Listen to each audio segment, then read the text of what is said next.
New Philanthropy Capital. So welcome to today's event. We are so pleased to have so many of you here today. Just a couple of bits of housekeeping at the very beginning. Please do introduce yourself in the chat so that other people in the webinar know who is here too. We're going to be using the Q&A function throughout with time dedicated to questions at the end. So please do put any questions that come up as we go through in that.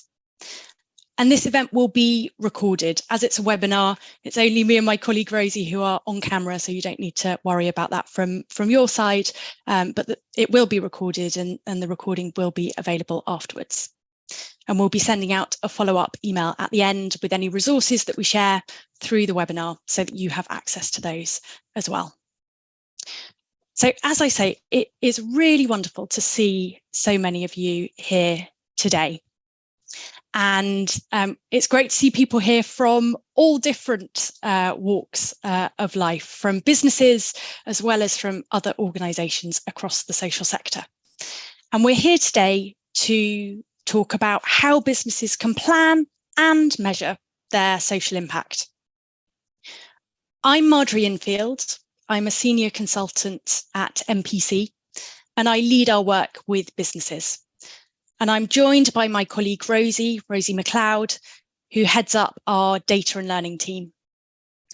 NPC, for those of you that don't know, is a think tank and a consultancy working for the social sector. And we work with businesses, charities and independent funders to help them to maximise the effectiveness of their work and improve their impact on people's lives. And businesses have a really important role to play here. So we're really pleased to be discussing this topic today. So the plan for today's session is for NPC to share some of our thinking and some insights from businesses who are already making strides on social impact. We're going to start by discussing why the issue is relevant.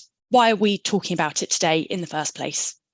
And then we're going to walk you through what we call the impact cycle, to share how you can better plan, deliver, assess, and then review your impact. And as I said, we will be holding time at the end for your questions, so please do submit those as they come up throughout. So, why are we talking about the S in ESG, social impact? Well, we all know that there is increased focus on what businesses are doing to improve their social impact. And that's been driven by increasing interest in social responsibility from both regulators and investors. And to give you a flavour of some of those developments, I'm sure some of you will be familiar with them already. In the EU, the new Corporate Sustainability Reporting Directive requires all large companies to publish regular reports on their environmental and social impact activities.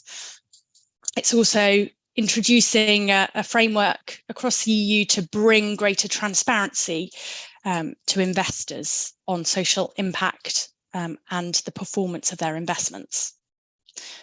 And we're also seeing more activist shareholders holding companies to account. There's a nice example here of the work that Share Action has been doing to try and require Sainsbury's to become an accredited living wage employer. Although their special resolution wasn't successful, it does show how activist shareholders can try to influence companies' social responsibility. So all of this means that from a risk management perspective, businesses have been forced to respond to manage their compliance and their stakeholder risks. And that's driving an awful lot more interest in social impact at senior leadership levels and at board levels in businesses. But it's not just regulators and investors who are driving change. Social impact is increasingly important for other stakeholder groups too. And you can see here some statistics that show the importance of businesses' social responsibility to employees, to consumers, and also to the wider public. And we know that millennial and Gen Z employees are placing greater importance on their organisation's ethics than previous generations. So that employee sentiment around social impact is likely to strengthen in coming decades. Consumers and customers, as you can see from these statistics, place emphasis on social impact in their buying decisions. And what's interesting about that is that it applies not just to B2C businesses, but also to B2B businesses. Those of you that respond to RFPs in your work will know that often companies are asking their subcontractors about what they are doing in this area too. And more widely, public consciousness is increasingly attuned to these concerns too. It's no longer enough to be seen to do no harm. Your brand often relies on being seen as a positive influence in the world. So in addition to all of the moral arguments for focusing on your business's social impact, it also plays a really important role in attracting and retaining talent, in winning customers, and in strengthening your brand. So it can't be ignored. So all of that context sets the scene quite nicely, but the key question really, and I'm sure why most of you are here today, is how do you go about delivering social impact? Well, when organisations first start looking at this question, the range of options can seem pretty endless and a bit overwhelming. You could invest in more traditional giving, offering funding, pro bono support, volunteering to support charities. And lots of large corporates have been doing this for a long time and have very well established programs doing it. But there are also opportunities to embed social impact through your products or services. For instance, HSBC has bank accounts for people with no fixed abode, on which it makes a much lower return. And there are also a whole range of internal initiatives that can support social impact among your employees, living wage accreditation, as I just mentioned, and also schemes to improve the social mobility of your workforce. So this is just a flavour of some of the things that companies do. And often they do a whole mix of these things without a huge amount of coherence. And that's a bit of an issue because it can make it hard to communicate what you're doing, to measure the impact, and also to adapt your programs as the external environment changes. So the very first thing that organizations need to do when they're thinking about how to improve their social impact is to plan. Think about what you want to achieve so that you can design your activities around that mission. So that brings us really nicely to the impact cycle. And this is something that we at NPC use with lots of different organisations, whether they be businesses or charities. So the impact cycle starts with planning for impact. That's the first thing you need to do to define your mission and develop your strategy. Once you have a plan for impact, then you can deliver it, hopefully pretty impactfully. Once you've delivered it, you move on to assessing your impact and then finally reviewing your impact. And that feeds back into your future planning so that you learn from the programs that you already have and improve them for the future. The key elements of this cycle that we're going to focus on today, as you might have guessed from the title of the event, are around planning and then also around assessing your impact. So that's where we're going to spend most time. So planning for impact. When you plan for impact, you first need to define your mission. Your mission describes what change you want to see in the world. It's the pole star for your work. And it's really important to have that nailed down because it helps you stay focused on the social impact that you want to achieve. And also, jumping ahead in the impact cycle, it lays the groundwork for good impact measurement later on. If you're clear on what you want to achieve, then you can start thinking about what concrete things you can measure around that. And Rosie will talk about that a bit later on when we get to assessing your impact. Having clarity on your mission can also help you to bring together siloed work under one umbrella. So as I mentioned before, often companies are doing a whole range of different things that can have an impact on society. So it can make sense to start with an audit of the work that you're already doing to understand from all of that, what is your true social mission? It's worth saying at this point that we believe your mission should be one of social impact. That needs to be your primary intention. It's fine to have secondary goals around talent attraction and retention, around strengthening your brand. All of those are things that can come alongside your social impact.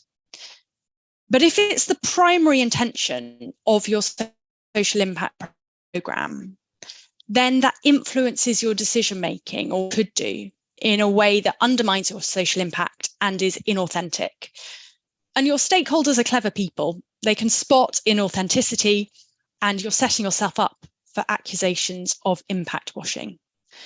So don't think that you can't have secondary goals, but it is important to be candid about them and to be clear that they're not your primary goals and that your primary mission is around the social impact that you want to achieve.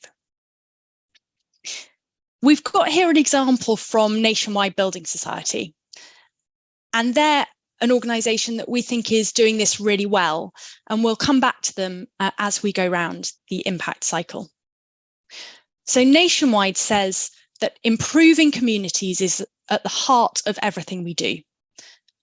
Our vision is for everyone to have a place fit to call home. And then to make that happen, they list 3 priorities. So their vision there is really clear. It gives real clarity on what they want to achieve, for everyone to have a place fit to call home. And then they've laid out the 3 ways or 3 priorities that they're going to pursue in order to achieve that. When considering your mission, one thing to think about is how closely aligned you want your mission to be with your business's core work. There isn't a right or wrong answer here. Both have pros and cons, and it is a spectrum. You could choose to have a mission that is completely unrelated to the core work of your business. And one example of this, as you can see on the left-hand side of this page, is KPMG. So KPMG, through its corporate foundation, focuses on children and specifically on improving the experiences of children in care. They talk about no child being left behind. There's really very little in the way of impact integrity risk here. By that, I mean that KPMG's work in its business is very unlikely to undermine its cause, its charitable cause, since they don't really do much work in that area. But that has its cons too, because it means that there's very little internal expertise for their social impact work to draw on. They don't have expertise internally. They don't have assets that they can use to further their social mission. On the other end of the spectrum, we've got here the example of Boots' partnership with Macmillan Support. And this allows both sides to benefit from non-financial assets. They've had this partnership for many years now, and it's been one that's been pretty successful. Boots gains because it gets access to cancer patients who come into its pharmacies to pick up medicine. And Macmillan benefits because Boots shares its leaflets, it puts its branding on its bags. Its pharmacists, the Boots pharmacists, are trained by Macmillan in offering advice to cancer patients. So it positions Boots as a go-to pharmacy for advice and support for cancer patients. And it provides Macmillan with access to people who it knows will benefit from its services. So it's really a win-win for both sides. But one thing to bear in mind here is that the further to the right of this spectrum you are, the closer your alignment between your social impact work and your core business, the more you are at risk of being accused of impact washing. So delivering it really well with a real focus on your social impact as your primary goal becomes increasingly important the further to the right you are. So once you've defined your mission, then it's time to develop your strategy within it. And this can be quite a lengthy process, but we recommend that you do this in 3 steps. First, start by understanding the social issue. Whatever social issue you have chosen to focus on, you need to understand what outcomes are required to achieve it. So this involves doing research, talking to experts, building up that picture of what outcomes will help lead to that social goal. Once you have those outcomes, you have to consider which of them to focus on. You may well have a very long list, and it may not be realistic for you to work towards all of them. So you can consider how well aligned each of those outcomes is to the business, to the assets that you have to draw upon, whether that's financial or non-financial, and whether any of them are more in line with any of the secondary goals that you've identified in that first stage. Only then, once you've done all of that thinking, can you actually start to design your programs. And then you design around those outcomes. And we'd really encourage that design to be informed by the evidence. That means that it's more likely that your programs are going to have the impact that you want and actually achieve the change in the world that you seek. So just to give you a bit of a picture of what this can look like, it can be helpful to think of this as a theory of change process. And that might be a term that you've come across before. It's used in the social sector to describe a map that explains how your work can contribute to a change in the world. You start on the right-hand side. So here you can see mission is on the very right-hand side. And then you work backwards, thinking about what outcomes contribute to that mission and which activities contribute to the outcomes that you seek. And that backwards mapping, that process, helps to keep you laser focused on what you want to achieve and to understand how your work contributes to it. So again, going back to the example of Nationwide, they do this really well. You can see on the far right-hand side, its overall mission is to ensure everyone has a place fit to call home. And then it's defined the 3 outcomes that it needs to work towards in order to achieve that mission. Then it's thought through all of the different activities that will achieve each of those outcomes. So for instance, at the top here, we have the outcome of preventing people from losing their home. And one of the ways in which Nationwide is doing that is by supporting mediation services between landlords and tenants. It knows that breakdown in relationships between landlords and tenants is a key reason why people are evicted from their homes, and therefore they are targeting their activities around preventing that from happening.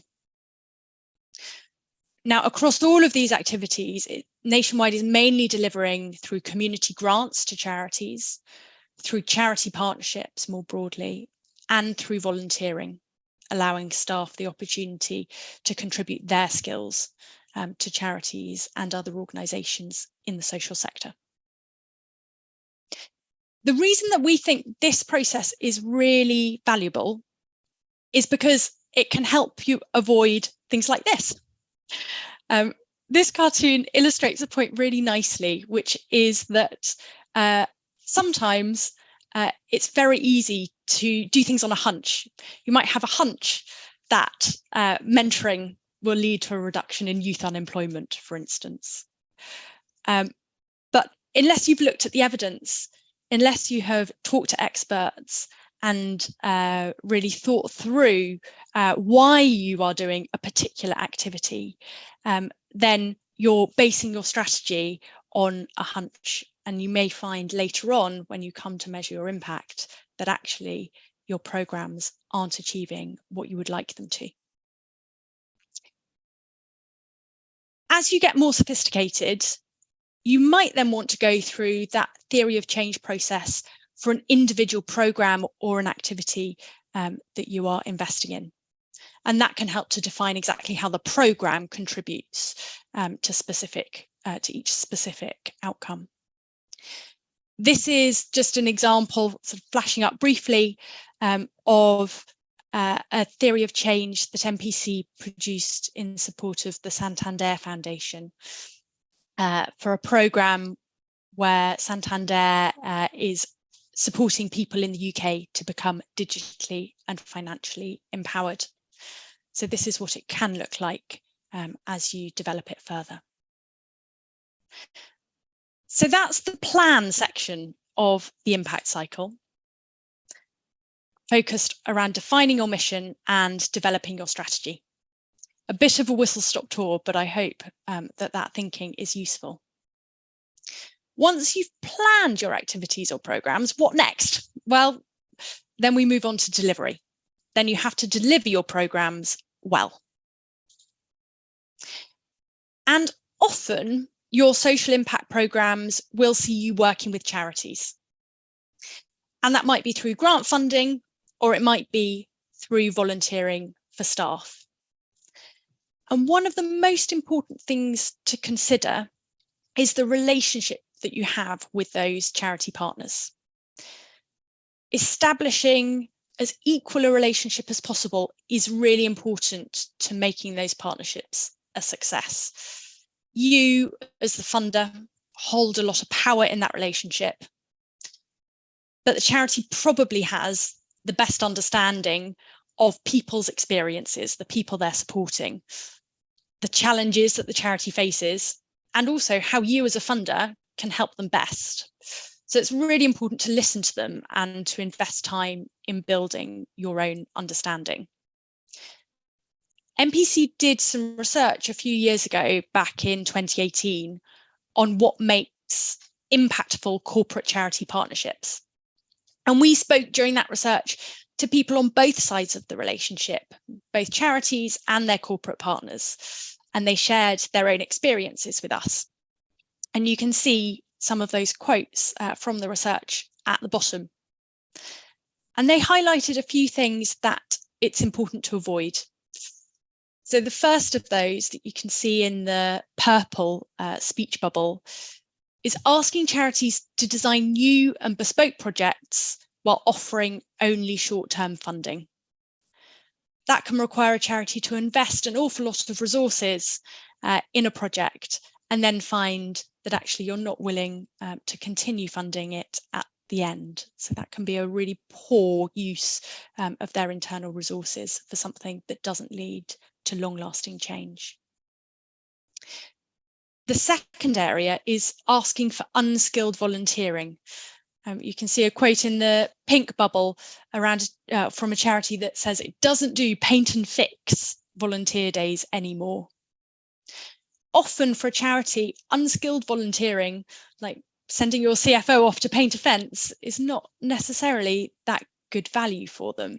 You'd be far better off paying someone professionally to go and do that activity rather than asking someone who has much more expertise and experience in a different area to spend their time doing it.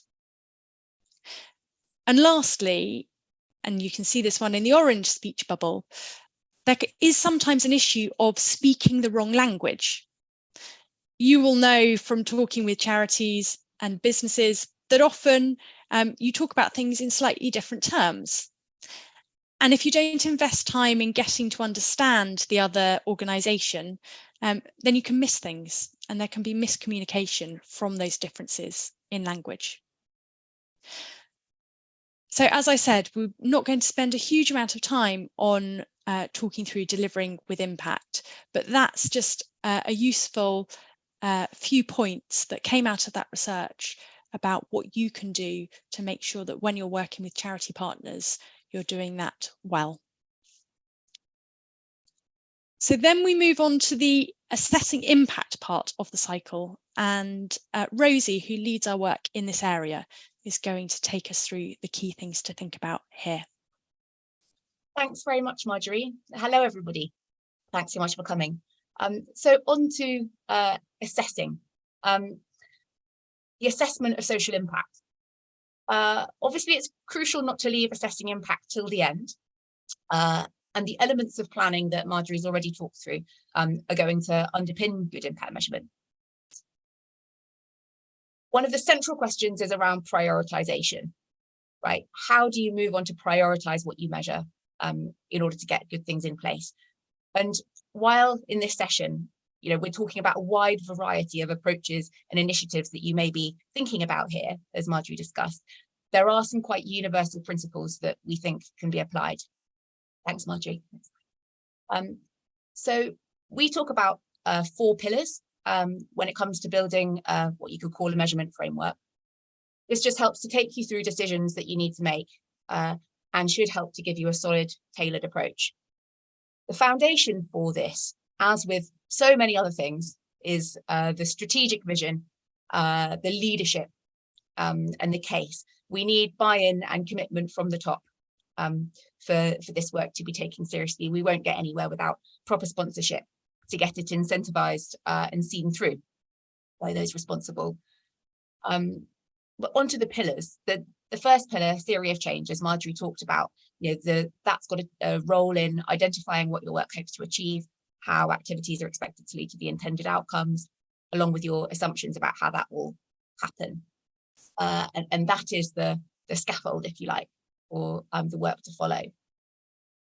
The second pillar is about determining what it's a priority to understand. So we need to consider what decisions you're hoping that this will help you to make, and then what information you really need for that. And we need to have the parsimony. So the idea, only measure what really, really matters. So if you take your theory of change, you identify the critical elements in it. What are the really important outcomes for you? Don't measure things that you may care about, but you already know with enough confidence. There's often a lot of evidence already out there to support what you're doing. So in the Nationwide case, the advice helpline that they've been using will likely have data on the effectiveness of that approach to supporting people. There'll be wider evidence on the important role of professional advice in guiding people on housing issues, or what they're trying to fund. So in terms of the areas that you yourself need to demonstrate or test, there's a hierarchy of importance.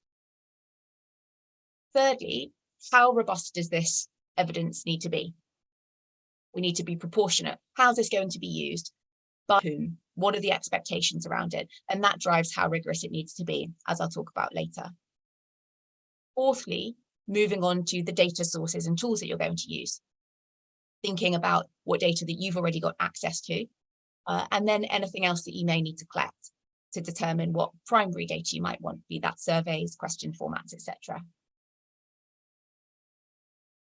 So let's look in a bit more detail at what data it's likely to be useful to collect if you're delivering an initiative that aims to have a social impact. There are lots of different types of data that can be important to understanding who's being reached, how well the initiative is being delivered, and what impact it's having. Just to situate this a bit, a lot of the time when people are talking about measuring impact, they're talking about outcomes, the short-term changes or benefits that are hoped to result from the activity. Let's define what we mean by impact. The term's used a lot, but the narrow definition of it when it comes to measurement is really the long-term sustained change resulting from an activity. And we need to be realistic here, because that last question about sustained impact is very hard to get a robust answer on. For lots of technical reasons, it's a lot of work, it's not always possible. But you don't necessarily need to prove yourself that outcomes lead to the impact you're interested in. Instead, you refer to evidence that has already made that link. You don't need to replicate those robust studies. Your work isn't anyway necessarily aiming for lofty long-term goals. You may have shorter-term aims. So what I'm about to focus on is what we think are really useful and achievable data that you can capture that can tell you a lot. And we're talking about the first 3 of the 5 types that we describe here. We use this quite a lot at NPC. So the first is user data. Who are you reaching? And are they your intended audience? Who's missing? That's the critical first step, and something you need to be checking all the time. Secondly, engagement data. Are you retaining people you aim to engage? Are they coming back? If you're not reaching and retaining the people you intend to, you're nearly certainly not achieving the impact that you're aiming for. Then feedback data. So let's think sort of widely about your users, your stakeholders to this work.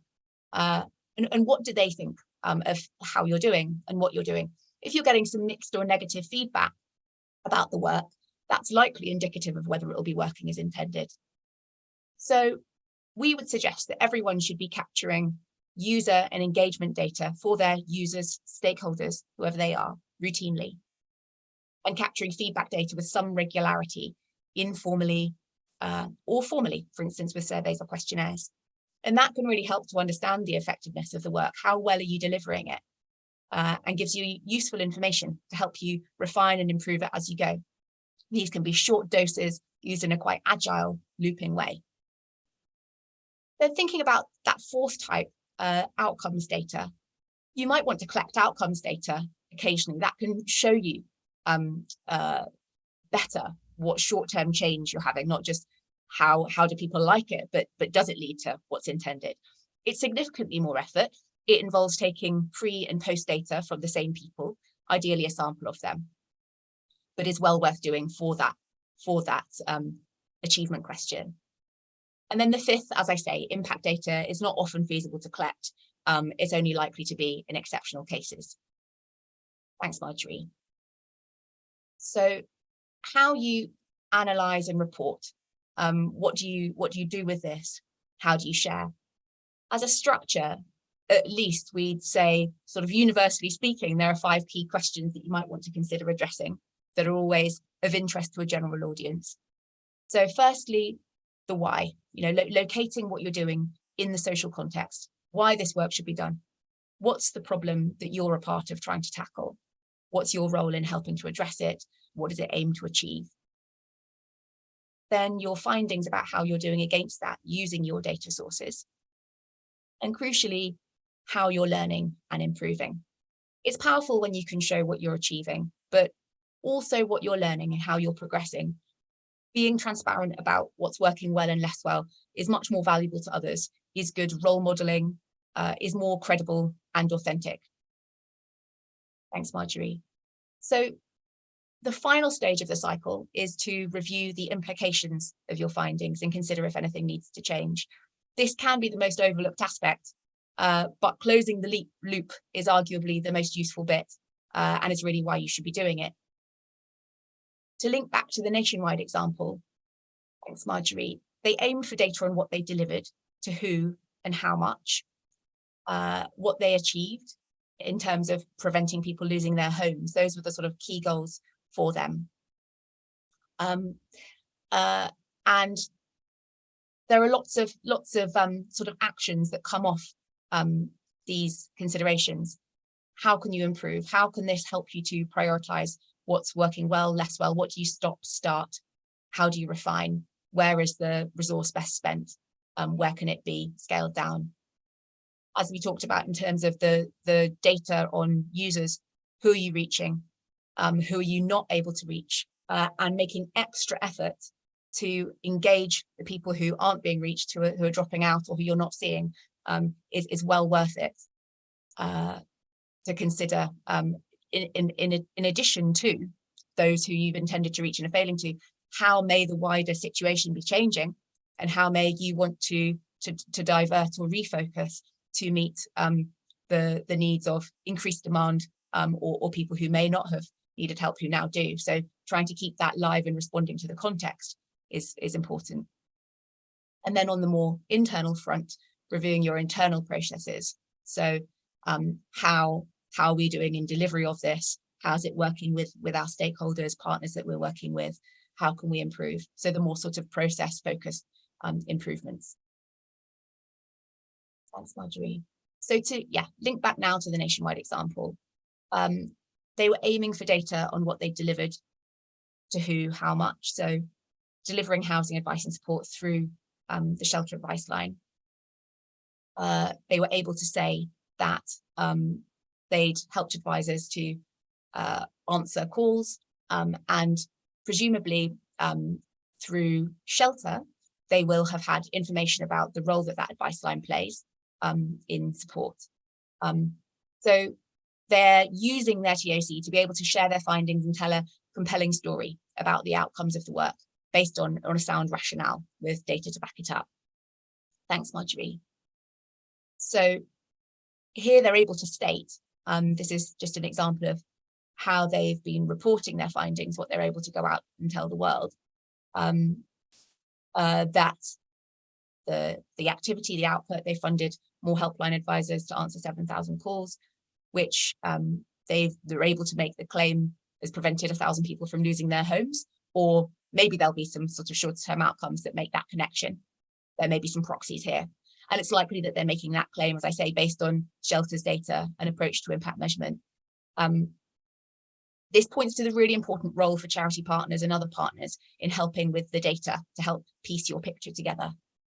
And having that real clarity on what you want to achieve, the primary intention of the work, and then simple measures for assessing how that's being delivered, likely through others, and what it's achieving should be feasible and is well worth the investment.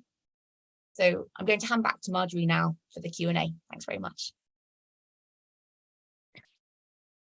Wonderful. Thank you so much, Rosie, for that and taking us through how you measure your social impact once you have your programme established. And as you can see from everything that Rosie was saying, really important to do that planning at the beginning, as it really underpins your impact measurement later on.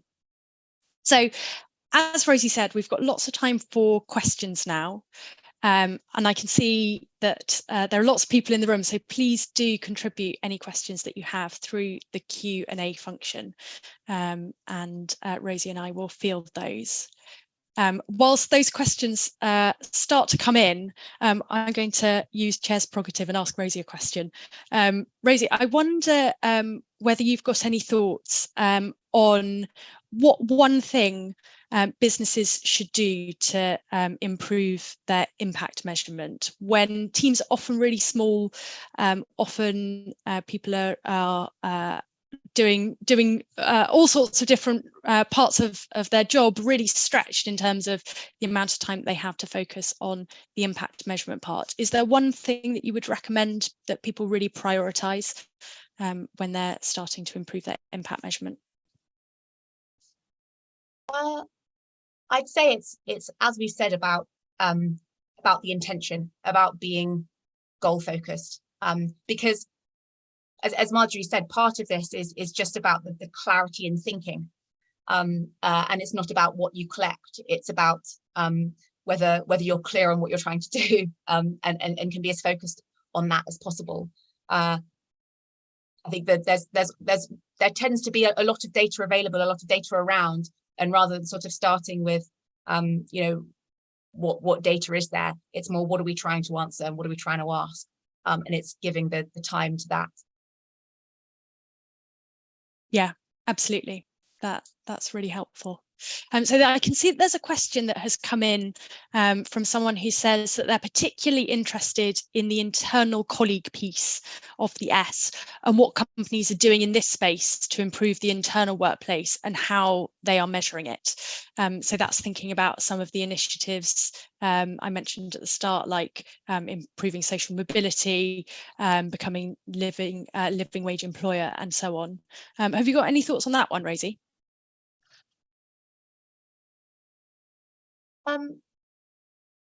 It's interesting, the role of employee engagement here, because we sort of in thinking about benefits, that there are many, but really understanding what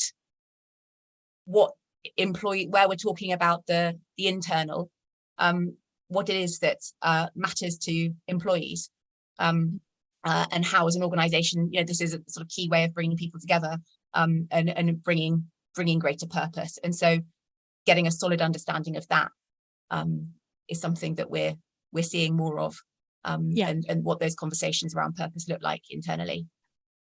Yeah. So in essence, it's the same approach as you would take for external impact. You're still thinking about what is it that you ultimately want to achieve, and therefore what does that mean about the outcomes that you should be measuring towards.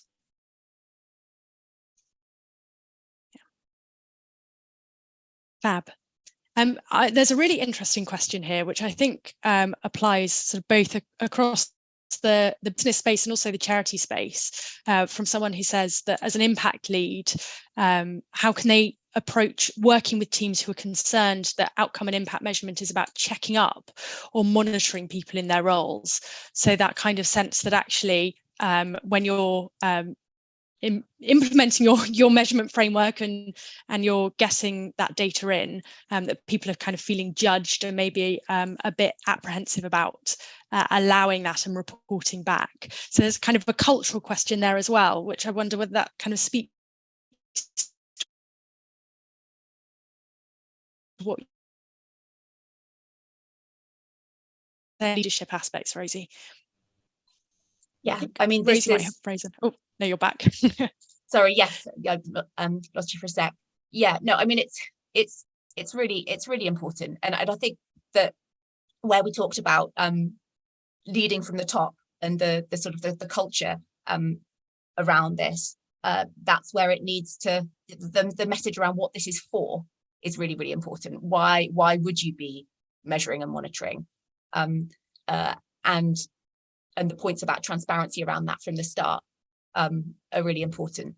If the goal is learning, then that's as much about what's not working as what is, and that's not necessarily there are different kinds of so many reasons why things may not be working according to plan. There's sort of delivery failures. Are there snags that are affecting delivery? There's also what we call, that would make a distinction between kind of delivery failure, i.e. are we delivering this in the way as intended, and are there issues around its delivery, or sort of impact failure, i.e. were our assumptions wrong? Like, did we have some assumptions about the situation or about how this approach would work, which need checking? And so once you get into the sort of the questions around diagnosis and what that means, those aren't as focused on as individuals as on what's the thinking. And so, having those really transparent and sort of clear plans showing your thinking in place helps to, I think, reassure people that those are the kinds of questions that are being focused on, and that the reason for focusing on them is on refining and improving, which depersonalizes it and makes it something which is everyone's clear on, on the same page in terms of those things. But of course, monitoring makes people nervous, and there are really interesting debates in the charity sector and elsewhere about the role of evaluation and the extent to which that's that can become something which is used as a tool to manage or to sort of control in ways which create uncomfortable power dynamics. And I think all organizations need to be really alive to that in this, as with other work. Yeah, absolutely. So there's no sort of easy fix to some of those sensitivities and people feeling unclear and unsure about measurement and evaluation of their work, but communicating what you're doing and why can help to establish a culture where there's kind of an understanding of its importance and why you're doing it. Yeah, the other thing I would add to that actually is the point around ownership, and where I say sort of having things transparent so it's all clear. Part of that is about shared ownership and collective ownership of plans and intention and of data. And so as far as possible, sort of diffusing the responsibility and ownership of that data so that different teams are using it in their own way, and it's less done to and more sort of done with and used by, then that helps with that dynamic, or sort of rebalances the primary user, like. Yeah, that's a really interesting point. It's partly about kind of how it's perceived by people in terms of who owns it. Yeah. There are a couple of questions which are related, I think, to each other, which we can take together, about tools for measuring and monitoring data. So someone has asked whether there are any specific tools that we would recommend for measuring and monitoring data. And another person has asked around our thoughts on the need for purchasing specific tools, and comments that there are lots of companies out there who are selling social value monitoring and recording tools, and whether we think that those are valuable. So I guess my first comment on that is that it really depends on what you're trying to achieve, and therefore what you need to measure, going through everything that we've talked about in terms of the impact cycle of planning your impact, and then mapping out the activities that you're going to do in order to achieve that impact. All of that will help determine the sort of data that you need to be collecting. And so tools are only as useful as the data that they collect and how that relates to the outcomes that you're looking to achieve. So I don't think there's a kind of a one size fits all answer there. But Rosie, have you got other thoughts on that? No, I totally agree with you, Marjorie. And there's no sort of hard and fast rule around this. And as you say, there's a lot out in the market, and it really depends. But this proportionality point is also really important. It's sort of what's the nature of the data that you're working with, and what is it that you need to do with it. And that can often be, it may be quite simple, and you know, you don't need to sort of run before you can walk, or have and manage more than you need to. You know, we often find ourselves working with organizations and saying, collect less, not more, make better use of it, work harder to get the data that you are really using, the data that's really a priority to you, work on making that high quality. Don't collect a lot that is of lower quality, or that you may not use, it may not work hard enough for you. It all costs in different ways. Yeah, absolutely. And I can see that Mira has put a question in the chat around softer outcomes. So to your point, Rosie, about measuring less, not more, but not necessarily focusing on things that are the easiest to measure. What thoughts have you got on how organisations can go about measuring some of those things that maybe are less inherently quantitative? Yeah, well, absolutely critical. And part of the value of that thought around the planning, the role of theory of change, is in being able to describe value, and show what's important, including complexity, without necessarily claiming that all of it will be measurable, right? But stating the sort of the foundations for the work, and how it's hoped to work, so that's very clear. When it comes to, as Mira says, lots of things which are important are very hard to measure, and it's not to say that they're any less valuable, and that sort of statement can be made up front with TOC and other things. When people talk about outcomes, you know, often there's sort of how much, those questions jump out because people like a number, especially in sort of shiny reports, things that look big, things that look clear. But where it's hard to get a number on things, where it's hard to express, to ascribe value, you know, qualitative work is really, really key here, for being able to describe value change, that's harder to quantify. It's also valuable for allowing for being open to picking up the unexpected. So we're talking in terms of models which kind of falsely describe something which is already very well known, you know, like it will work A, B, C, D, and of course things don't work that way. And so, you know, qualitative approaches are also really, really useful for being able to hear from participants and stakeholders' perspectives how they see the issues if there are things which are not being picked up, but also for describing those things which are harder to capture in simpler quantitative approaches. Yeah, absolutely. And we actually see within the business world, those of you who have looked at lots of corporate social impact reports will know this, that often there is a real emphasis in reporting on that qualitative data, on case studies, on stories from people who've been supported by a service that an organisation is supporting. And that's partly because of some of the challenges around collecting some quantitative data. So I think often when I'm talking to business leaders in this area, there is that real desire to want to report more quant data, and it's helpful just to understand that actually you're doing really well in comparison to a lot of peers if you're able to report well and kind of comprehensively on your user data. So who are you reaching, which is the first of those 5 types of data that Rosie talked through.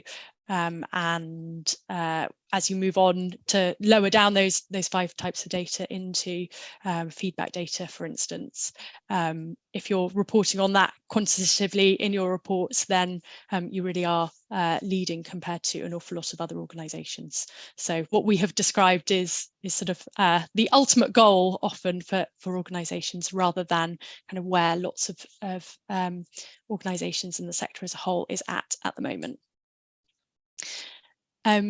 There's a really good question that has come in about social impact in the context of the cost of living crisis, and whether it's become more challenging for businesses, or perhaps it's even more important. And I guess this is a question that we've been reflecting on quite a lot more broadly at NPC, is what the impact of the cost of living crisis is on work across the social sector. And I think the answer to that question is yes, it's both more challenging and more important. We're seeing that lots of charities are finding it really tough at the moment because they're having significant increases in demand for their services, at the same time as financial pressures from reduced community fundraising, from maybe some of their trusts and foundations who've been regularly supporting them having less to give from their endowments. And so it's that double whammy of increased demand and reduced ability to meet that demand, which is really challenging. So yeah, the cost of living crisis, I think, makes things more difficult across the social sector. I haven't even mentioned kind of cuts to government services, and we're seeing things like NHS waiting times pushing demand onto charities as people wait for treatment for certain issues. So that rise in demand and the reduced ability to meet that demand is really a challenge across the sector, and makes businesses' role in supporting social issues increasingly important. So I think it's a really good time to be having this conversation, not just because of kind of the regulatory and investor pressure, but also that, you know, just morally it really is the right time to act now.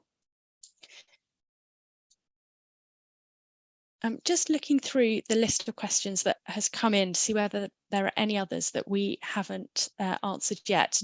Do take this opportunity to put any more in the Q&A that have come to mind as Rosie and I have been discussing over the last few minutes.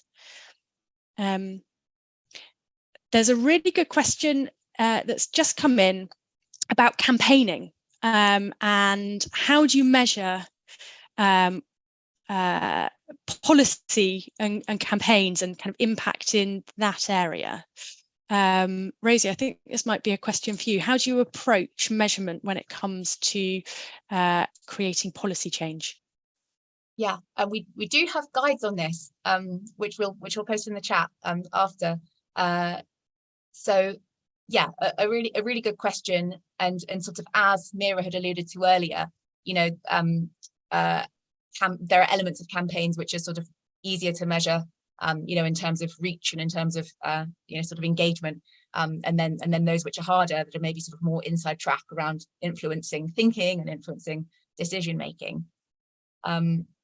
Again, theory of change is critical here to sort of looking at the pathways and mapping the stakeholders well as to sort of who and how are you trying to reach, and what function have they got in your goals. And then there are,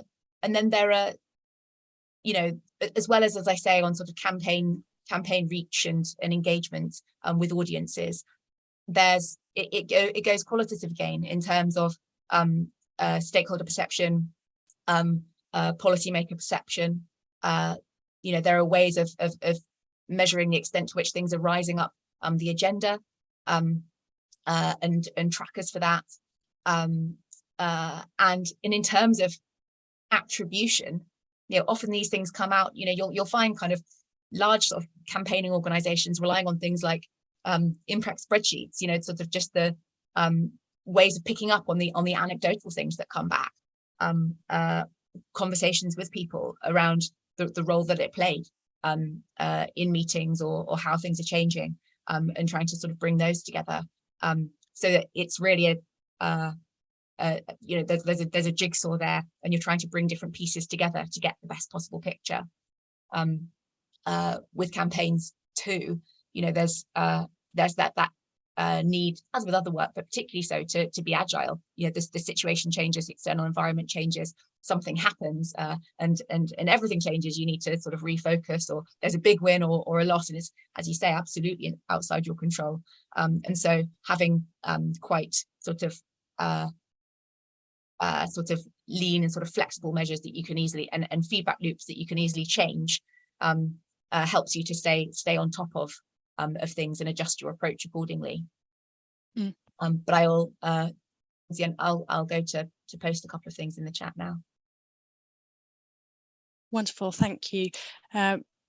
Yes, measuring campaigning is often something that comes up as slightly different to some other areas. So really helpful guidance there. Thank you, Rosie. So I think we've got time just for one more question before we end. And there's a great question here in the Q&A about how much it's reasonable to spend measuring impact as a percentage of total project cost. And why don't I kick that off, and then Rosie, if you've got any thoughts on that as well, you can add them in. So I think the answer here is it really depends what it is that you're trying to measure.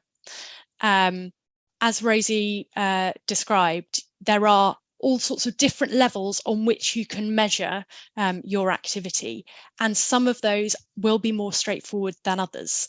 And there's a question of proportionality around sort of what it is proportional to measure on your programme. But if there's a real commitment to measuring specific outcomes, or even sort of longer term change that you have created for people, that kind of ultimate impact data, then you are going to have to spend more on that than if you are satisfied with measuring reach, measuring feedback. And so there isn't kind of a one size fits all percentage that's reasonable for you to spend on your work, but it needs to be proportionate to your overall spending. Rosie, what do you think? Yeah, I totally agree with all of that. And there are some proportions sometimes bandied around. Some say 5%, some say 10% if it's something which is evolving quickly, or that you need to learn about fast, or is less known. So you will find those sort of ballpark or rule of thumb percentages, but as Marjorie says, it really depends on what it is that you need to understand, and how difficult that is to do, and how important it is. Yeah, fantastic, thank you. So we're at time. Thank you so much for all of your questions. There have been some really great questions come in today. Thank you so much for your contributions. We'll follow up after the event with slides from today, so that you have those to refer back to, and also the links that Rosie and I have been sharing in the chat, so that you have those resources too. We're also going to share a feedback survey, and we'd be really grateful for any thoughts that you have about this event and how we can improve our future events. And do look out for future events on this topic too, because we know it's one of real interest, and so we will be putting more events in the diary soon. Thank you so much. That's everything from me and from Rosie. Have a good rest of your day. Thank you all. Bye.